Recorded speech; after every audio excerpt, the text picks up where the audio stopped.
This video was brought to you by ARTLIST. If you want to create the most vivid, engaging, and visually striking images possible, then look no further than creating tack-sharp images that pop and look more 3D. And this is for the simple reason that when these two qualities come together, they're able to magically transform the flat, two-dimensional world of photography into awe-inspiring images that closely mimic how we perceive the world with our own eyes. Achieving either one of these two qualities in your own work can be a great challenge unless you know the 5 shooting and editing secrets required to create razor-sharp and highly three-dimensional looking photos, which is exactly what I'm going to be showing you in today's video. If you stay till the end, I'll give you a bonus secret hack that you can use to create sharp and 3D looking images in virtually any given lighting condition, location, or environment. Coming up.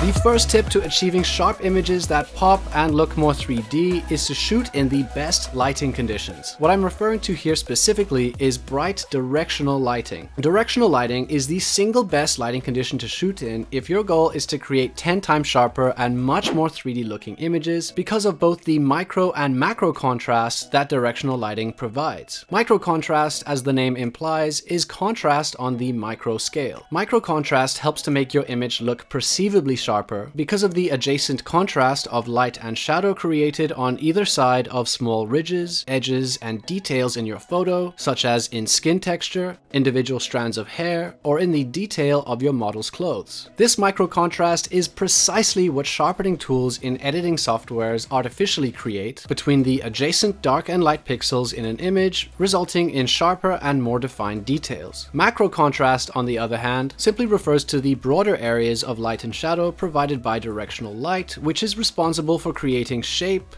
depth, and 3D in your photography. Directional lighting is best achieved using either direct sunlight in an outdoor setting, window lighting, a handheld LED light stick, or an external light source in a studio setting. On the contrary, the type of lighting to avoid if your goal is to capture highly sharp and 3D looking images is dull, gray, and overcast weather. These lighting conditions create scattered non-directional light which bounces around in all angles, filling in the shadows on your model's face, which diminishes both the micro and macro contrast required for detail and depth. Now, overcast lighting does have its advantages when it comes to creating highly flattering and evenly lit portraits. However, the qualities of sharpness and depth will unlikely be their defining characteristics. That is, of course, unless you use the bonus shooting hack I'm going to reveal at the end of the video, which will allow you to literally force directional lighting into any given environment or location. So stay tuned for that. Secret number 2 is all about choosing the right camera settings, and more specifically, the right aperture or f-stop in order to balance detail with depth of field. In essence, this means to find the sweet spot aperture value for your camera setup, which maximizes both sharpness and three-dimensionality without detracting from either aspect. Now, of course, this ideal aperture value might vary depending on factors such as your distance from your subject or the focal length of your lens used, but as a general rule of thumb, I find the best aperture setting to use in 90% of cases in order to maximize both sharpness and depth is an f-stop value of around f2.5. Choose a higher value than this and you increase the detail visibility and sharpness, but you end up losing a lot of the depth enhancing background blur. Choose a lower value and you increase the depth creating background blur, but you end up losing a lot more detail visibility and sharpness, in particular in your model's skin. Shooting at a sweet spot of around f2.5 will not only help to ensure that your model's beautiful skin texture is visible and in focus, allowing you to take full advantage of the micro contrast created from directional lighting, but it will also produce significant background blur to really help separate your model from the background, helping to make your model pop and look more 3D. The third secret is all about using the right exposure method in general in order to get the best and cleanest photo results possible when working in high contrast directional lighting scenes such as this. What I'm referring to is to simply expose for the highlights or brighter parts of your image, and then to brighten up the underexposed shadows during the editing process. If you expose for the shadows in a high contrast scene by decreasing your shutter speed to brighten up the darkest parts of your image, you risk inadvertently creating overexposed highlights. On the other hand, if you expose for the highlights, the shadows may appear dark at first, but using the right editing steps in Photoshop will make it very easy to recover the shadows and achieve a balanced exposure overall, which is exactly what I'm going to be showing you in Photoshop in secret number 4. Wait, hold on. You were just going to dive into Photoshop without first showing some love to today's sponsor? Well, I was just thinking that. I don't want to hear it.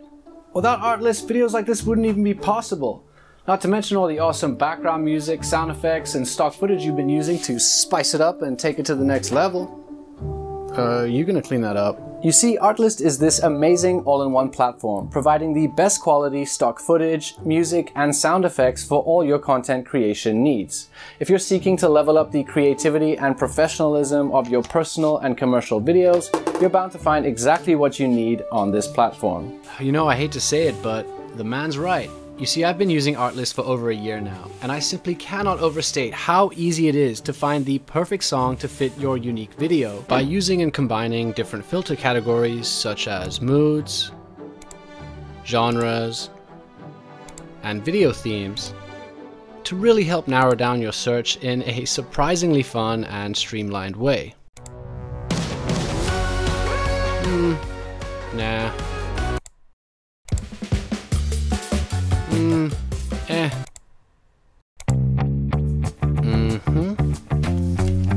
Oh yeah. Not to mention that everything you use is royalty free. Ha! More like worry free. Worry free since '93, am I right? Yeah, I was born in '92, so... Oh. Yeah. This is awkward. And the best part is how affordable these subscription packages are. With the enormous value offered, getting on board is a real no-brainer. Want to join today? Feel free to use my link in the description down below and get 2 months off any annual subscription you sign up for. Alright, so as I was saying before I was rudely interrupted, now it's time to dive into Photoshop, where I will show you the editing steps to recover these shadows optimally whilst maintaining high contrast so as to maximize image sharpness and depth. And to do that, let's go ahead and right-click our image and select Open in Photoshop. Feel free to download this image and practice along with me. Since we're working with a RAW photo, the Camera Raw Filter window should open up automatically. Once inside, the first thing we're going to do is increase the exposure slightly, just to brighten up the baseline of our photo as a whole, helping to reveal more details. From here, I'm going to brighten and open up the shadows, exposing all the details in the darker parts of our photo, as well as all the finer details in the rest of the image. Next, I'm going to come on down to the black slider and drag this to the left to darken the very black pixels in frame so as to boost the micro contrast and definition of the finer details, such as in the eyebrows, the skin texture, and the outline of the eyes. Darkening the blacks will also help to increase our photo's macro contrast overall.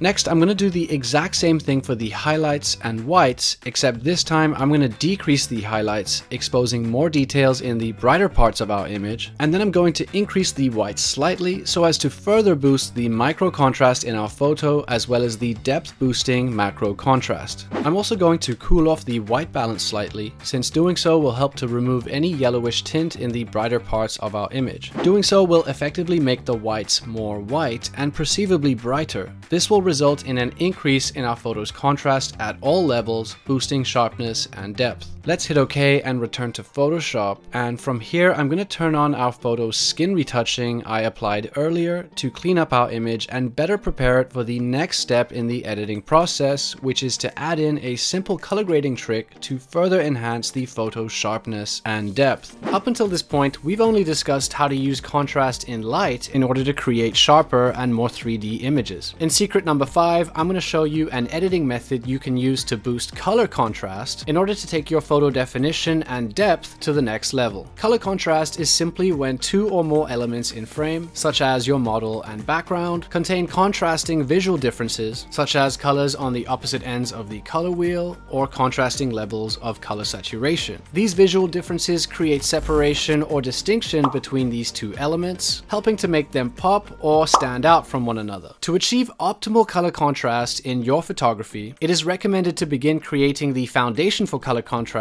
during the photo shoot process itself, by carefully planning out such things as your model's clothing, as well as the colors in the background background of your photo shoot location. For example, by choosing to shoot in a location with predominantly green tones and contrasting those green colors with the warmer red tones in your subject's skin, you'll effectively set up a strong foundation for color contrast, which you can then easily enhance and bring out further during the editing process, which is exactly what I'm going to show you in Photoshop right now. And so to do this, let's go ahead and first create a new blank layer and then hit Shift plus Command plus Option plus E to create a stamp of all visible underlying layers. Next, head up to Filter, Camera Raw Filter.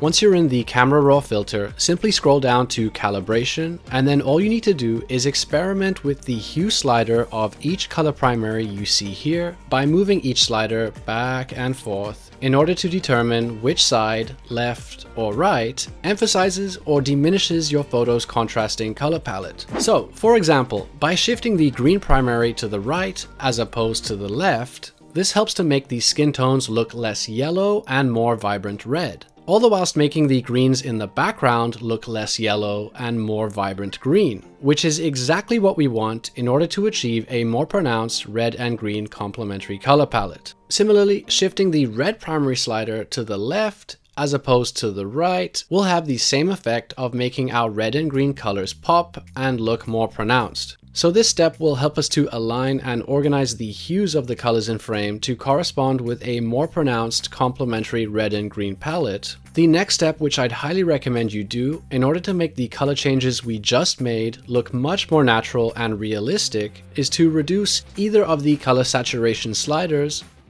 like so. Additionally, you can also come on up to the white balance tool in the basic adjustments tab and toggle either one of these two sliders in order to fix any unflattering tints or color casts in the whites. Another great feature is the color grading tool, which you can use to really dial in your colors or remove any unwanted color casts in either the highlights, midtones, or shadows. For example, in this case, I'm going to click into the midtones and remove some of the unflattering magenta tint by adding in some green tones, which is the opposite of magenta on the color wheel. Next, it's time to enhance our photo sharpness even further. And to do that, I'm going to zoom into our model here so we can clearly see the finer details in our subject's skin and eyes. From here, I'm going to repeat the detail defining technique we used earlier, which involves increasing the shadows and decreasing the blacks in order to increase detail visibility whilst making the finer details more pronounced and defined. I'm also going to increase the texture slightly, scroll down to the Detail tab,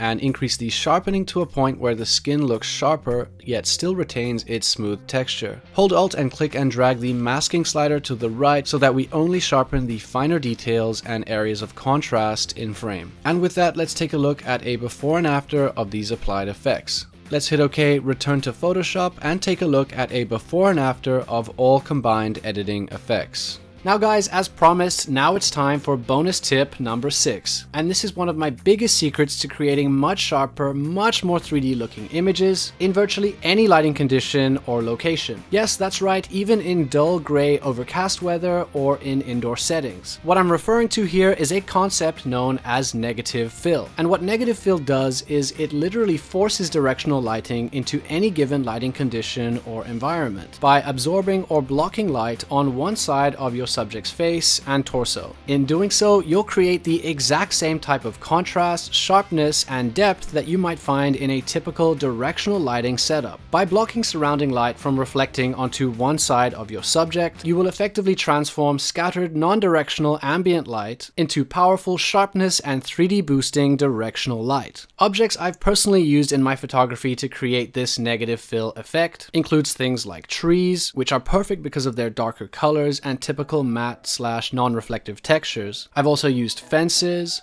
dark colored pillows, and more recently, I've even used a horse. Yes, a horse to boost the contrast while simultaneously enhancing photo sharpness and depth. The beauty of negative fill is that it can even be used to enhance existing directional lighting setups. For example, in photos where you place your subject next to a bright window in a dark room, or as demonstrated in the main image of this tutorial, by simply positioning your model in a relatively shaded area and then asking your model to face towards the sun, you're able to really take the high contrast directional lighting effects to the next level, resulting in a much sharper and much more 3D looking image overall.